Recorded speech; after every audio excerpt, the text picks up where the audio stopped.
કૌરવ અને પાંડવો જુગાર રમ્યા અને જુગારની અંદર પાંડવો હાર્યા અને પાંડવોને વનવાસ મળ્યો. વનવાસ લીધા પછી 1 વર્ષ ગુપ્તવાસ વિરાટને ત્યાં કર્યો અને પછી એમ કહેવાય અજ્ઞાતવાસ કરી અને પાંડવો જ્યારે પાછા આવ્યા ત્યારે પાંડવોએ પોતાનો ભાગ માંગ્યો, પણ દુર્યોધને ઘસી અને ના પાડી દીધી.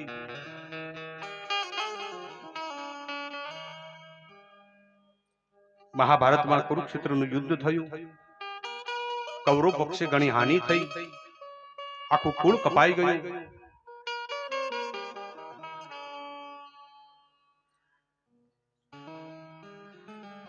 ઝેરમાં બળતા દુર્યોધન પડ્યો છે. ત્યાં એનો મિત્ર અસ્વસ્થામાં આવે.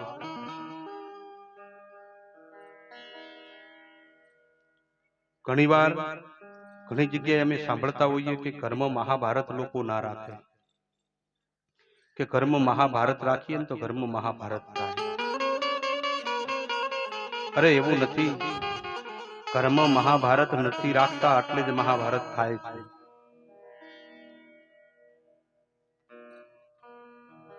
ઘણા બાપાઓ કથામાં આવતા બિયાય. એક દી અમારે કથા ચાલે, એમાં એક બાપા બહુ મોડા આયા. પેલા રોજ વેલા આવતા, રોજ વેલા આવતા હોય, સવારે સૌથી પહેલા આવીને બેસી જતા હોય. એમાં એક દિવસ મોડું થયું એટલે કોઈએ પૂછ્યું કે બાપા તમે આટલા મોડા કેમ આયા? બાપા શું કહે, છોકરો વેને ચડ્યો હતો.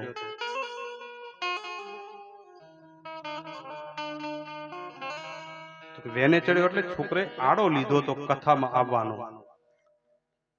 બાપજી બાજુ બેઠા સાંભળતા હતા તો પછી કે લેતું આવું તું કે અરે ના ના, હજી ઉંમર નાની છે, હજી કે ઉંમર નાની છે, ના લવાય. કેમ? બાવો થઈ જાય તો લે. હવે કથાનો કહેવા વાળો ગ્રહસ્થી, ગીતાનો કહેનાર ભગવાન શ્રી કૃષ્ણ ગ્રહસ્થી, ગીતાને સાંભળનાર અર્જુન ગ્રહસ્થી, ગીતાનો ગાનારો કે ગીતાનો સાંભળનારો જો બાવો ન થઈ જાય અને આપણે સાંભળીએ તો શું બાવા થઈ જવાય? એક વાત કહું, આમ કહેવા જેવી નથી પણ કહી દઉં. કહી દઉં ને, વાત બાર જાય ના પણ તમથી છુપાવાય ના. વાત બાર જાય ના પણ તમથી છુપાવાય ના. તમે રહ્યા ઘરના બીજા કોઈને કહેવાય ના. તમે રહ્યા ઘરના બીજા કોઈને કહેવાય. આમ બધા તમે ઘરના છો એટલે કહી દઈએ, ઘણું ના કહેવાય.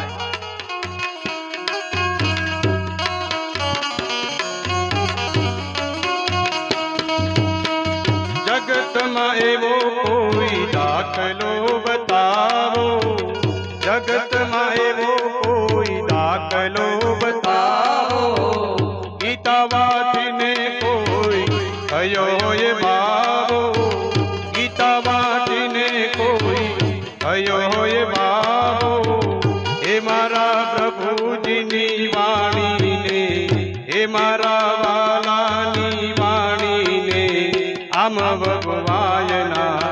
તમે રહ્યા ઘરના બીજા કોઈને કહેવાય ના.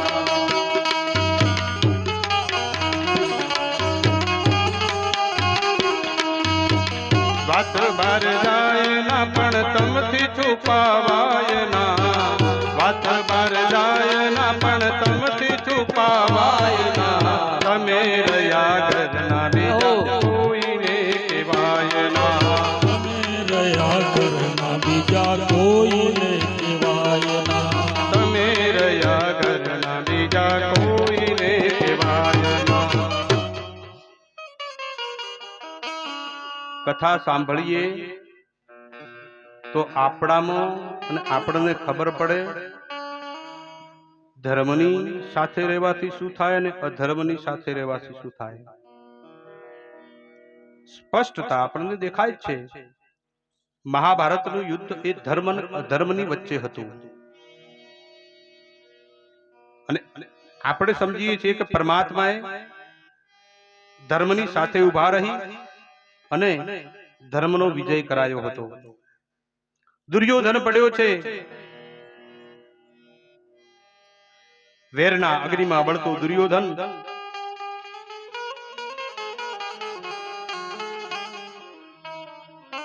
ત્યાં દ્રોણ પુત્ર અસ્વસ્થામાં આવે, વસ્વસ્થામાં આવી અને પૂછે કે મિત્ર દુર્યોધન, તારી ઈચ્છા શું છે? અને એ દિવસે દુર્યોધન કહે છે કે અસ્વસ્થામાં તમે મને પૂછો છો તો કે જ્યાં સુધી આ પૃથ્વી પર પાંડવો વસે છે ત્યાં સુધી મને શાંતિ નહીં મળે. બસ આટલી જ બાર. અને એ દિવસે દ્રોણપુત્ર અસ્વસ્થમાં પ્રતિજ્ઞાબદ્ધ થયા કે દુર્યોધન ચિંતા ના કર, હમણાં જ પાંચે પાંડવોના મસ્તક દળથી અલગ કરી અને તારા ચરણોમાં ધરી દઉં. દુર્યોધન કઈ હજી કહે એના પહેલા તો અસ્વસ્થામાં એ પ્રતિજ્ઞાબદ્ધ થઈ ગયા અને નીકળી ગયા હાથમાં ખડગ લઈને. દુર્યોધન વિચાર કરવા લાગ્યો કે અસ્વસ્થામાં ભાન ભૂલ્યો છે કે શું? 18 દિવસના યુદ્ધની અંદર મહારથીઓ ખપી ગયા. દ્રોણ, કૃપાચાર્ય, પિતામહ ભીષ્મ, કર્ણ, અનેક મહારથીઓ ખપી ગયા અને અસ્વસ્થામાં તમે એમ કહો છો કે હું પાંડવોના મસ્તક ધરથી અલગ કરી દઉં? પ્રેમમાં, મિત્રના પ્રેમમાં પાગલ થયેલો અસ્વસ્થામાં એ દિવસે એમ કહેવાય કે રાત્રિનો સમય અને પાંડવોની શિબિર તરફ આગળ વધ્યા. સાંજનો સમય પાંડવો દ્રૌપદીની સાથે ભગવાન નારાયણની સાથે પોતાના શયનખંડની અંદર જાય અને એ દિવસે પરમાત્મા શ્રી હરિ એ પાંડવોને અટકાવે છે. કારણ કે પાંડવોને કોઈ ચિંતા નથી. એમને ખબર છે કે અમારી સાથે નારાયણ છે. અમારું ચિંતન, અમારી ચિંતા નારાયણ કરે છે. એટલે પાંડવો એમની ચિંતા કરતા નથી. બસ એમનું ચિંતન કરે છે, પરમાત્માનું સ્મરણ જ કરે છે. અને જેની સાથે પરમાત્મા હોય અને કોઈ બીક ન હોય. જે પાંડવો રોજ સૂતા હતા ત્યાં દ્રૌપદીના 5 પુત્રોને સુવડાવ્યા છે અને ભગવાન નારાયણ પાંચે પાંડવોને દ્રૌપદીને લઈ અને અન્યત્ર બીજે સુવા માટે ગયા છે. રાત્રિનો સમય હતો. અસ્વસ્થામાં હાથમાં ખડગ લઈ ચોરની જેમ શિબિરમાં પ્રવેશ કર્યો. 5 બાળકો સૂતા છે. કારણ કે 5 બાળકો કુમાર અવસ્થામાં હતા અને કુમાર અવસ્થા આવે એટલે પિતા જેવું શરીર બની જાય. બાળક નાનું હોય ત્યાં સુધી તો કદાચ ઓળખાઈ જાય, પણ કુમાર અવસ્થા થાય એટલે પિતા જેવું શરીર બની જાય. એની ઊંચાઈ, કદ, કારણ કે યુવાન હતા. અને એ સુતેલા દ્રૌપદ સુતાના મસ્તક અસ્વસ્થામાં રાત્રિના સમયે સુતેલાના એ મસ્તક ધડથી અલગ કરી નાખ્યા. લોહીના ખાબોચિયા ભરાણા. 5 મસ્તકોને હાથમાં પકડી ખુલ્લા ખડગ સાથે દુર્યોધનના હાથમાં આગળ જઈને ફેંક્યા. દુર્યોધન લે આ 5 પાંડવોના મસ્તક. અરે રાટી વાપી ગઈ. દુર્યોધન હાથમાં લઈ અને ધ્રુજવા લાગ્યો કે એ અસ્વસ્થામાં આ તે શું કર્યું? આ પાંડવોના મસ્તક ન હોય, અમારી આટલી સેના ખપી ગઈ છતાંય પાંડવોનો કોઈ વાણ વાંકો કરી શક્યો નથી ને તું આટલી સહજતાથી પાંડવોના મસ્તક લાયો.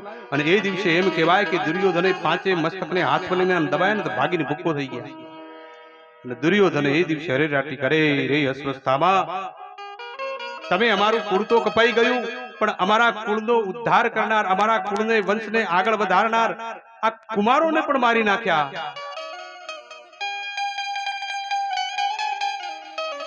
અસ્વસ્થામાંથી ભૂલ થઈ ગઈ, પણ હવે કરે શું? દુર્યોધન કહે, અસ્વસ્થામાં તમે અહીંથી ભાગો, પાંડવોને ખબર પડશે, તમને જીવતા નહીં રાખે. સવારનો પહોર થયો, સૌ જાગ્યા, પાંડવો જાગ્યા, દ્રૌપદી જાગ્યા, પણ હજી પાંડવોના પુત્ર જાગ્યા નથી. સમાચાર મોકલાયા. દ્રૌપદી સ્વયં આવ્યા છે, શિબિરમાં પ્રવેશ કર્યો અને જ્યાં પગ મૂક્યો ત્યાં લોહીના ખાબુચિયામાં પગ પડતા જ દ્રૌપદી ધ્રુજવા લાગ્યા. વસ્ત્ર આમ ઊંચા કરીને જોયે છે, ધડ પડ્યા છે, મસ્તક નથી. અરે રાટી રાટી. એ દિવસે એવું કહેવાય કે દ્રૌપદીએ રુદન કર્યું ને તો આજુબાજુના જંગલના વૃક્ષો પણ રડતા હતા. દયાની કોઈ દેવી હોય તો એ છે દ્રૌપદી. પાંડવો દોડતા આવ્યા, પાંડવો જોઈ વિસ્મય પામ્યા અને એ દિવસે અર્જુન પ્રતિજ્ઞાબદ્ધ થયા કે હે દ્રૌપદી, તારા 5 દીકરાઓને મારનારના માથા વાઢી એનો પાટલો બનાવી એના ઉપર બેસાડી તને સ્નાન ના કરાવું તો સૂર્ય અસ્ત પહેલા હું અગ્નિ સ્નાન કરીશ. આમ કહી અર્જુન પ્રતિજ્ઞાબદ્ધ થયા. ભગવાનને કહ્યું, પ્રભુ રથ તૈયાર કરો. ભગવાને રથ તૈયાર કર્યો. અર્જુન રથ લઈ અને નીકળ્યા. આગળ અશ્વસ્થામા, પાછળ અર્જુન. અશ્વસ્થામાનો રથ ભાગી અને ભૂકો કર્યો. જ્યાં અશ્વસ્થામા પગથી દોડે છે, પેદલ ચાલવા લાગ્યો. અર્જુન કહે, પ્રભુ શત્રુના પાસે રથ નથી, માટે આપ રથ ઉભો રાખો. શત્રુ પાસે રથ ના હોય તો મારે રથમાં બેસી અને યુદ્ધ ન કરાય, કારણ કે એ સમય પર ધર્મ યુદ્ધ કરનારા હતા. અશ્વસ્થામા અને અર્જુન મોતને એક વેતનું છેટું છે. અશ્વસ્થામાને ખબર પડી કે હવે અર્જુન મને છોડશે નહીં. મંત્ર ભણી બ્રહ્માસ્ત્ર છોડ્યું છે. આવતા બ્રહ્માસ્ત્રના અગ્નિથી અર્જુન બળવા લાગ્યા. પ્રભુ શરણે ગયા. હે પ્રભુ, મને આ કયું તેજ બાળે છે? અને પરમાત્માએ કહ્યું કે અર્જુન, અશ્વસ્થામાએ બ્રહ્માસ્ત્ર છોડ્યું છે. તને વાળતા અને છોડતા બંને આવડે છે. અશ્વસ્થામાને છોડતા આવડે છે, વાળતા નથી આવડતું, માટે તમે તારું બ્રહ્માસ્ત્ર છોડી બંને બ્રહ્માસ્ત્રને પાછા વાળા. પ્રભુની આજ્ઞા પ્રમાણે અર્જુને કરી દીધું. નાગપાસ ફેંક્યું છે અર્જુને. અશ્વસ્થામાને બંદી બનાયા અને લઈને નીકળ્યા. ત્યાં પરમાત્માને અર્જુનની પરીક્ષા કરવાની ઈચ્છા થઈ. ભગવાન કહે, અર્જુન, આપણે તો આ અશ્વસ્થામાના ધડની કોઈ જરૂર નથી. તારી પ્રતિજ્ઞા છે કે એનું મસ્તક લઈ જવાનું છે અને મસ્તક ઉપર દ્રૌપદીને બેસાડીને સ્નાન કરાવવાનું છે. તો કર ઘા અને 2 ટુકડા. ધડ ભલે પડ્યું અહીંયા, મસ્તક લઈ લે. અર્જુન કહે, પ્રભુ નહીં, મેં પ્રતિજ્ઞા કરી છે, પણ અપરાધી દ્રૌપદીનો છે અને આ બ્રાહ્મણ છે અને ગુરુપુત્ર છે. કદાચ જો આની હત્યા કરું તો મને બ્રહ્મ હત્યા લાગે, માટે હવે દ્રૌપદી જે કહેશે એ પ્રમાણે એને સજા થશે. અતિરેકમાં વિવેક તો ભૂલાતો નથી ને, એટલે ભગવાન આવી પરીક્ષા કરે છે. અશ્વસ્થામાને હાથથી બોધી દ્રૌપદી પાસે લઈ ગયા છે. જ્યાં દ્રૌપદી રુદન કરે છે, અર્જુનને અશ્વસ્થામાને નાગપાસથી બોધી બાંધી અને લઈને આવતા જોઈ અને દ્રૌપદી ઊભી થઈ અર્જુનને કહેવા લાગી, નાથ, પાર્થ, તમે આ શું કરો છો? આ તો ગુરુપુત્ર અને એમાં બ્રાહ્મણ. તમારા મસ્તક એના ચરણમાં શોભે, એને બંધાય નહીં. મુચ્ચતામ મુચ્ચતામ મુચ્ચતામ 3 વખત કહ્યું. એનો મતલબ કે હું તો એમને કહું છું કે એને છોડી મૂકો.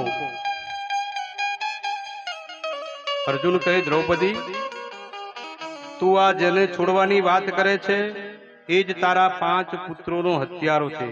દ્રૌપદી કે, તો પછી તો શું થયું? શું એને મારવાથી મારા 5 પુત્ર મને મળી જશે? છોડી મૂકો એને. બાજુમાં ભીમ ઉભો તો હાથની બરોબર આમ મચડી કે, દ્રૌપદી, આના તો કટકા કરવાના હોય.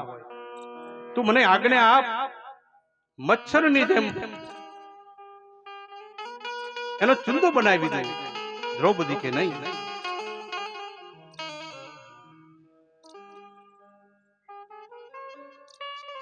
અર્જુન કહે દ્રૌપદી આને સજા આપવી પડે. જ્યાં દ્રૌપદી ધર્મરાજ સામે જોયું, ગુરુપુત્ર છે એની હત્યા ન કરશો.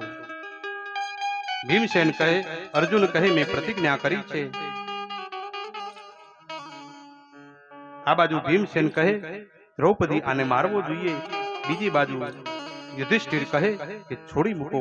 હવે અર્જુન માટે ધર્મ સંકટ આવ્યું, કરવું શું, ક્યાં જાવું? એક મોટા ભાઈ એમ કહે છોડી મૂકો, ને બીજા મોટા ભાઈ એમ કહે છે કે આને મારો.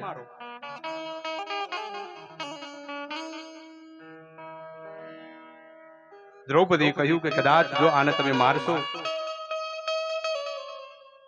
તો માં કૃપી, જેનો પતિ કુરુક્ષેત્રના યુદ્ધની અંદર મરાણા છે, દ્રોણગુરુ, પણ માં કૃપીનો એકનો એક સહારો એકા દીકરો છે. કદાચ એ દીકરાને તમે મારશો તો એ દીકરા વગરની માં કૃપી દુખી થશે. અને જેને પુત્ર ન હોય, પુત્રના મોતની વેદના શું હોય એ દ્રૌપદી કહ્યું કે તમે મને પૂછો. માં કૃપીનો સહારો ચાલ્યો જશે, માટે એને છોડી મૂકો.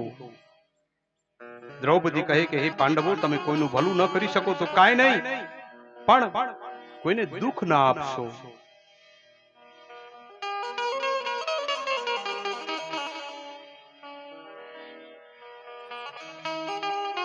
અર્જુન ભગવાનના શરણે ગયા કે હે પ્રભુ, મેં પ્રતિજ્ઞા કરી છે. હવે મારી પ્રતિજ્ઞાનું, મારી આ શંકાનું મને સમાધાન કરી આપો.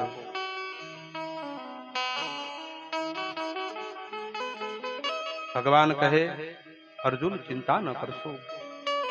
જે આબરૂદાર માણસો હોય એની જો કદાચ આબરૂ લઈ લેવામાં આવે તો એના મૃત્યુ બરાબર છે. માટે અશ્વસ્થામાનો મણી લઈ લઈએ, એનું અપમાન કરી અહીંથી તગડી દઈશું, એ એમના મૃત્યુ બરાબર છે. એક રાજાના રાજ્યમાં એક ગામના મુખી અને એક ગામનો બિલકુલ ચોર જેવો માણસ, બંને એક સરખા ગુના કરેલા. બંને ગુના કરેલા. મહારાજાને ખબર કરી કે મહારાજા આ બંને ગુના કર્યા. એક ગામના મુખી, એક ચોર જેવો માણસ. કચેરી ભરાણી, દરબાર ભરાણો. મહારાજાએ કહ્યું કે આ જે ચોર જેવો માણસ છે ને એને ફાંસી આપી દો, અને ગામના મુખીને થોડો ઠપકો આપીને એમને ઘેર મૂકી દો. રાજાની આજ્ઞા થતા જ સિપાહીઓએ જે પ્રમાણે આજ્ઞા કરી એ પ્રમાણે પેલા ચોરને ફાંસી આપી દીધી. ગામના મુખીને બધાની હાજરીમાં થોડો ઠપકો આપી અને ઘરે મોકલી દીધા. રાજની અંદર ચર્ચા થવા લાગી કે રાજાએ અન્યાય કરી.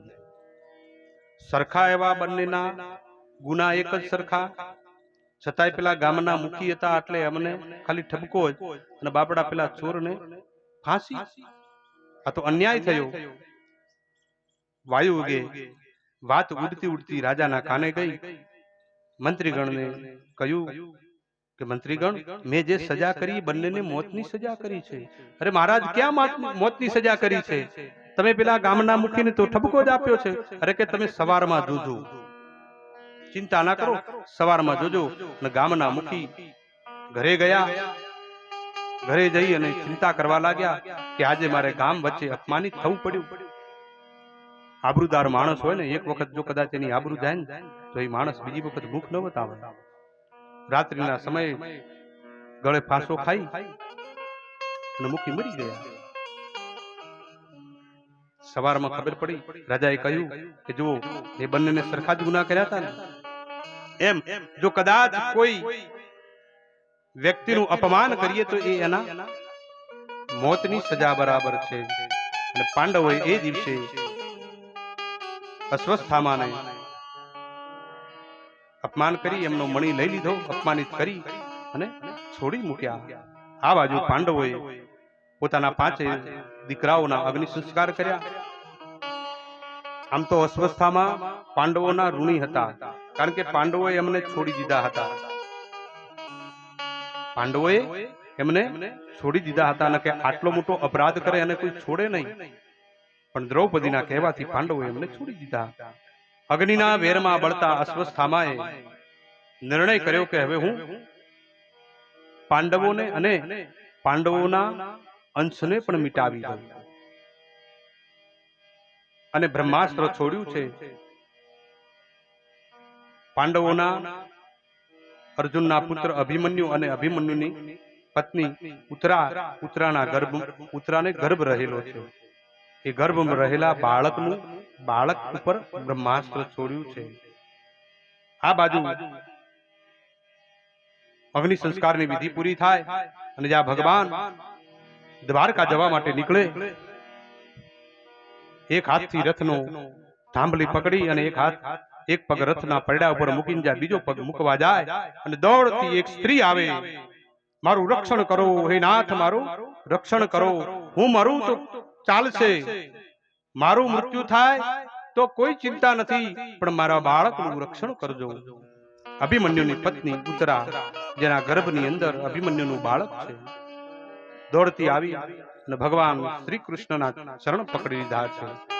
બાજુમાં સમર્થ સસરા અર્જુન ઉભા છે, ધર્મરાજ યુધિષ્ઠિર ઉભા છે, મહાબલશાલી ભીમ ઉભા છે, પણ કોઈના શરણે ગઈ નથી આ સ્ત્રી. ભગવાન શ્રી કૃષ્ણના ચરણ પકડ્યા છે. કેમ? એને ખબર હતી, એની સાસુમાએ એને કહેલું હતું કે દીકરી, બેટા જ્યારે તકલીફ પડે ને ત્યારે કોઈ તકલીફ પડે ત્યારે તું અનાથ ન થઈશ, દ્વારકાનાથના ચરણે જજે, તારું દરેક દુઃખ હરી લેશે. અને એ દિવસે આવી અને ચરણોમાં પડી. જાણવા મળ્યું કે અસ્વસ્થામાં એ ઝેરના અગ્નિમાં બળતા એ ઉત્તરાના ગર્ભસ્થ શિશુનું હત્યા માટે બ્રહ્માસ્ત્ર છોડ્યું છે.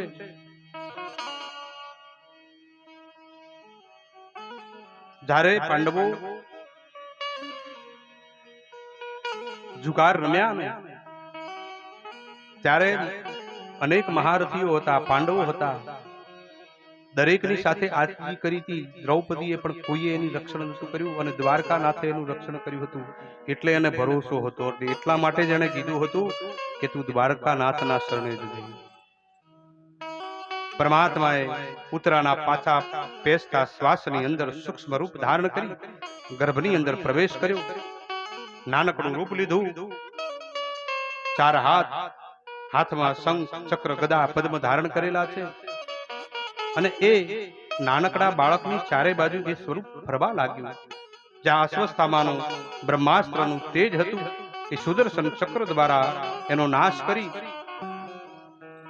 ઉત્તરાના ઉદર શિશુનું રક્ષણ કરી પરમાત્મા પુનઃ બારે પધાર્યા.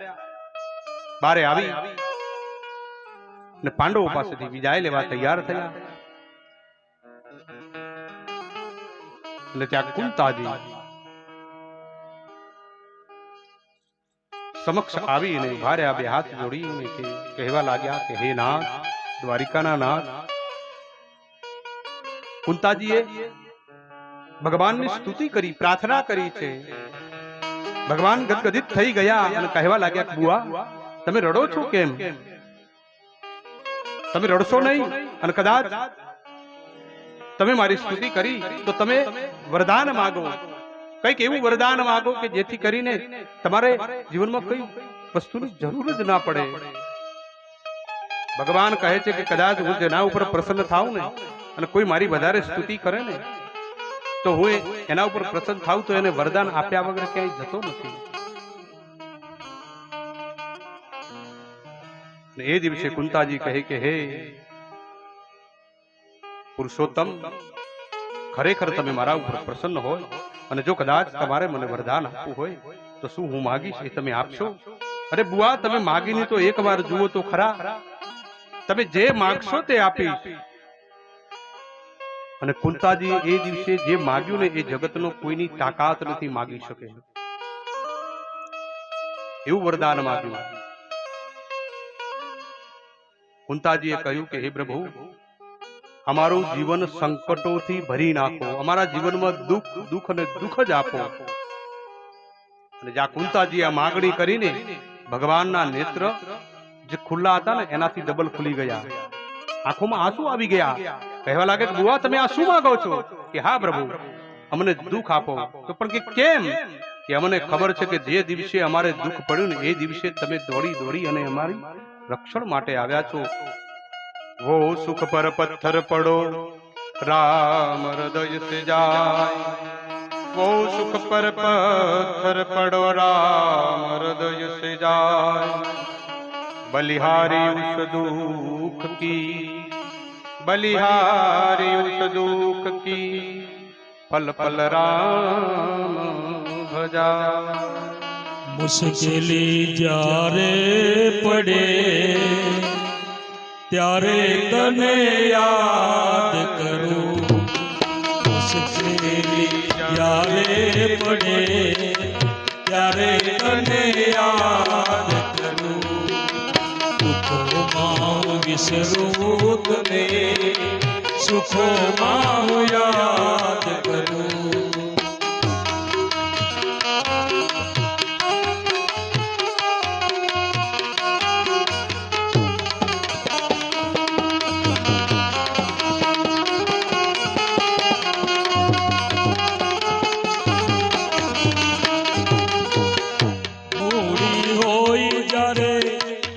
પૈસાની મૂડી હોય જ્યારે બે પૈસાની, બની ફરું ત્યારે હું અભિમાની, બની ફરું ત્યારે હું અભિમાની, જ્યારે ખાવાના સાસા પડે ત્યારે તને યાદ કરું, ખાવાના સાસા પડે ત્યારે તને યાદ કરું. મુશ્કેલી જ્યારે પડે ત્યારે તને યાદ કરું છું.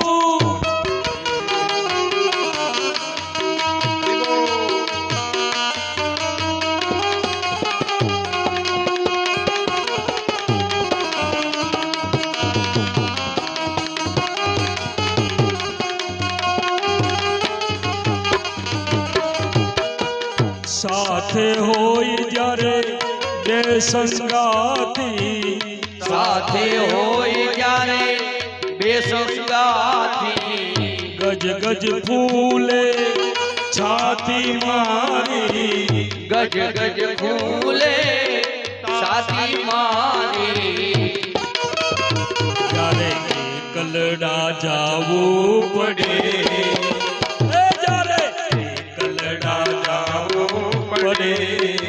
ત્યારે તને યાદ કરું. મને મુશ્કેલી જ્યારે પડે ત્યારે તને યાદ કરું. ત્યારે મુશ્કેલી જ્યારે પડે ત્યારે તને યાદ કરું. તને યાદ કરું. વાતે સાચી. જ્યાં સુધી સંપત્તિના મદમાં હોઈએ ને ત્યાં સુધી આપણને કોઈ દેખાતું જ ન હોય. નાના માણસો તો દેખાતા જ ન હોય. એવા છાતી ફૂલાઈને નીકળતા હોઈએ ને બજારમાંથી જાણે આમ વાવાઝોડું નીકળ્યું. અને જ્યારે તકલીફ આવે ત્યારે મંદિરના પગથિયા ગણવાનું ચાલુ. પથ્થર ઘસી નાખે, ચપ્પલ તો કેટલાય છોડી જતા રહે.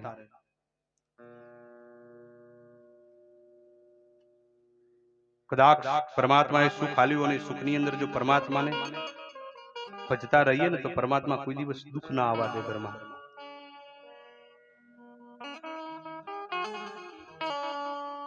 પેલા પણ કીધું પરમાત્માએ દ્રષ્ટિ આપી છે પણ આપણને ખોલવાનો ટાઈમ જ મળતો નથી. કુંતાજીએ જ્યાં માગ્યું કે હે કૃષ્ણ તમે મારું જીવન સંકટોથી ભરી નાખો. કુંતાજીની સ્તુતિ સાંભળી ભગવાન ગદગદ થઈ ગયા. ભગવાનને એમ થયું કે માં તમે આવું શું વરદાન માંગો છો? પછી તો એમ કહેવાય છે કે ભગવાને દ્વારકા જવાનું માંડી વાળ્યું. યુધિષ્ઠિર રાજા બન્યા, રાજગાદી ઉપર બિરાજમાન થયા. પણ પ્રજા દુઃખી છે, પ્રજાનું દુઃખ જોયું જતું નથી.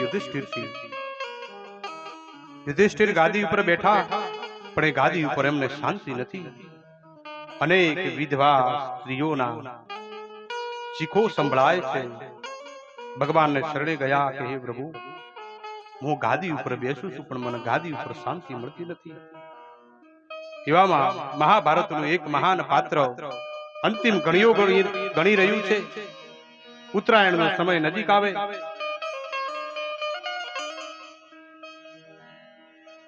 ભીષ્મ પિતા શેષ શૈયા પર સૂતા છે. આ બાજુ ધર્મરાજને ક્યાંય શાંતિ મળતી નથી, મન રૂંધાય છે. સહજ મિલાસો દુઃખ રામ, જોગ મિલાસો પાણી, સહજ મિલાસો દૂધ રામ, માંગ મિલાસો પાણી. કહત કબીર બહુ રક્ત સમ, કહત કબીર બહુ રક્ત સમ, જામે ખીંચા તાણી. યુધિષ્ઠિર કહે છે કે હે કૃષ્ણ, આ ગાદી તો લોહીથી ખરડાયેલી છે, મારે ક્યાં જાવું? ઉત્તરકાળનો સમય નજીક આવે છે. ભગવાન પાંડવોને લઈ કુરુક્ષેત્રના મેદાનમાં પધાર્યા છે.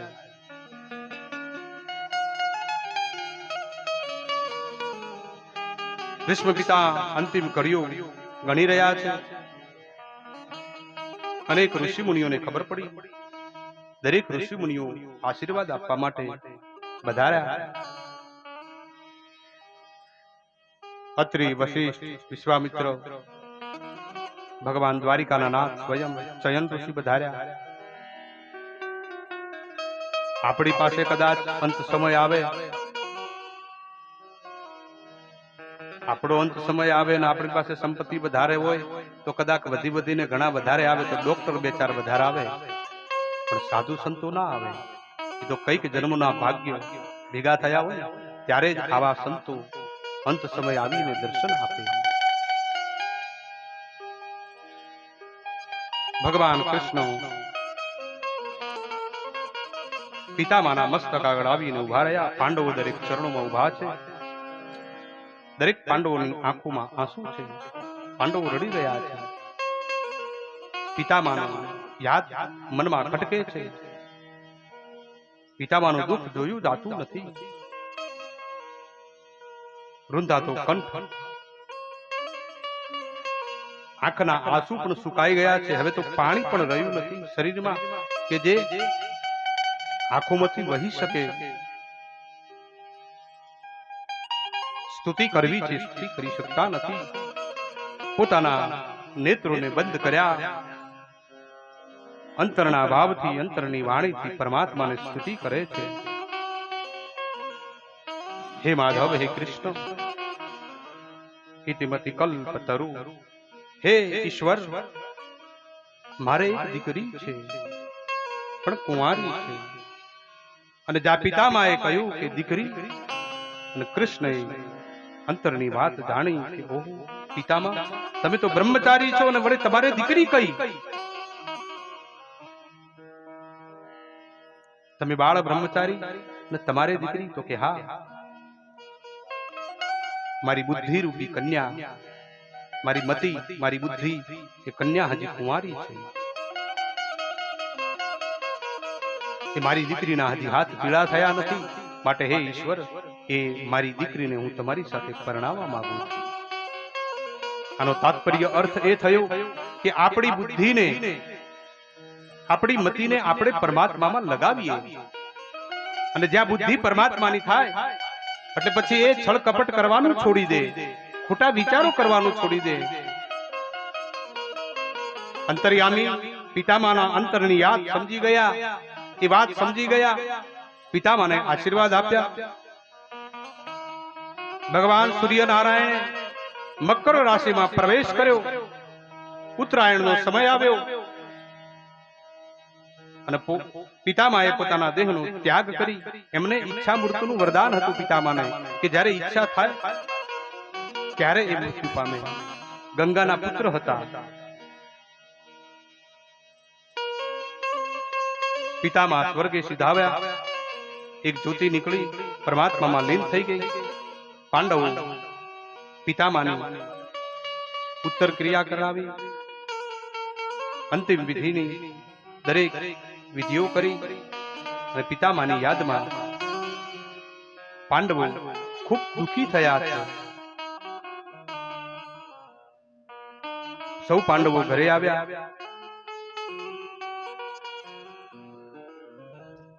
આ બાજુ સમય વ્યતીત થવા લાગ્યો અને કહેવાય છે કે થોડા સમય પછી પરીક્ષિતનો જેમ કાષ્ટમાંથી અગ્નિ પેદા થાય એમ માં ઉત્તરાના ગર્ભમાંથી પરીક્ષિત મહારાજનું પ્રાગટ્ય થયું. બોલીએ પરીક્ષિત મહારાજ કી જય. પાંડવો ખૂબ રાજી થયા. પાંડવોને થયું કે અમારા વંશને આગળ વધારનાર કોઈ બાળક આવ્યો. પરમાત્માએ અમારા ઉપર કૃપા કરી બ્રાહ્મણોને બોલાવ્યા. ધર્મરાજ યુધિષ્ઠિરે કહ્યું કે હે ભૂદેવો, અમારા બાળકના ભવિષ્ય કથન કરો, એમના નામકરણ કરો. અને બ્રાહ્મણો કહે છે કે હે ધર્મરાજ યુધિષ્ઠિર, તમારો આ પુત્ર દશરથ રાજા જેવો સત્સંગી થશે. બ્રાહ્મણ દેવો સત્સંગી થશે, શિબી સમાન શરણાગત વત્સલને આશરો આપશે. અયાતિ જેવો ધાર્મિક થશે, રતિદેવ જેવો ઉદાર થશે, ગજેન્દ્ર જેવો વિક્રાંત થશે, વસુધા સમાન પૃથ્વી સમાન તિતિક્ષવાન થશે, સહનશીલ થશે, વિષ્ણુના સમાન ભૂત માત્રને આશ્રય બનશે, સહસ્ત્રાર્જુન અને કુંતાર્જુન જેવો બાણાવાળી થશે. આના હાથની રેખાઓ જોઈએ તો એના ચિહ્નો ઉપરથી એમ લાગે છે કે ચક્રવર્તીના ચિહ્નો છે, એટલે આ ચક્રવર્તી રાજા બનશે. પરંતુ મહારાજાનું 8મું સ્થાન એટલે કે મૃત્યુનું સ્થાન જોતા અમને એમ લાગે છે કે એક બ્રાહ્મણના શ્રાપથી આ બાળકનું મૃત્યુ થશે. અને જ્યાં બાળકના જન્મતા જ એને મૃત્યુની ચર્ચા થવામાં આવી, પાંડવો દુઃખી થયા. હજી બાળકનો જન્મ થયો, હજી ભવિષ્ય કથન થાય, ત્યાં મૃત્યુની ચર્ચા થાય, કોણ માતા પિતા દુઃખી ન થાય? પણ પાંડવો એ વાતથી દુઃખી નથી થયા કે એનું મૃત્યુ થશે. કારણ કે જે જન્મે છે એનું મૃત્યુ નિશ્ચિત છે. ચાતસ્ય હિ ધ્રુવો મૃત્યુ, જે જન્મે છે એ મરે છે.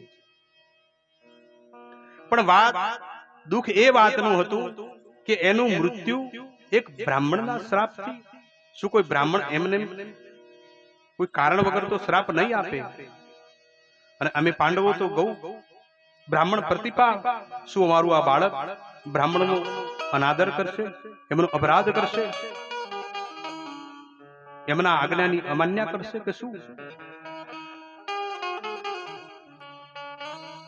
બ્રાહ્મણો કહેવા લાગ, ધર્મરાજ ચિંતા ના કરો, તમારો આ બાળક એને બ્રાહ્મણનો શ્રાપ વરદાન સાબિત થશે. પરમાત્માએ કૃપા કરી તમને આ બાળક આપ્યું છે. આ તમારા કુળને ઉદ્ધારનારો થશે.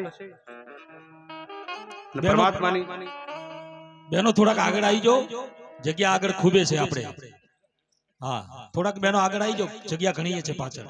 પરમાત્માની કૃપાથી તમને આ બાળક મળ્યો છે, એટલા માટે એનું નામ વિષ્ણુરાત રાખીએ છીએ.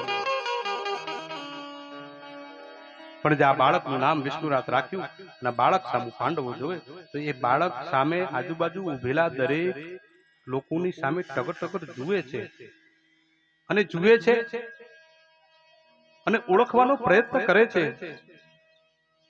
કે મેં જે માના ગર્ભની અંદર એક નાનકડું રૂપ, ચાર હાથ હતા, એક હાથમાં શંખ ચક્ર ગદા પદ્મ ધારણ કરેલું હતું, ચારે હાથમાં અલગ અલગ આયુધ હતા. એ મહાન વિભૂતિ અહીંયા દેખાતી નથી, એ સ્વરૂપ મને દેખાતું નથી.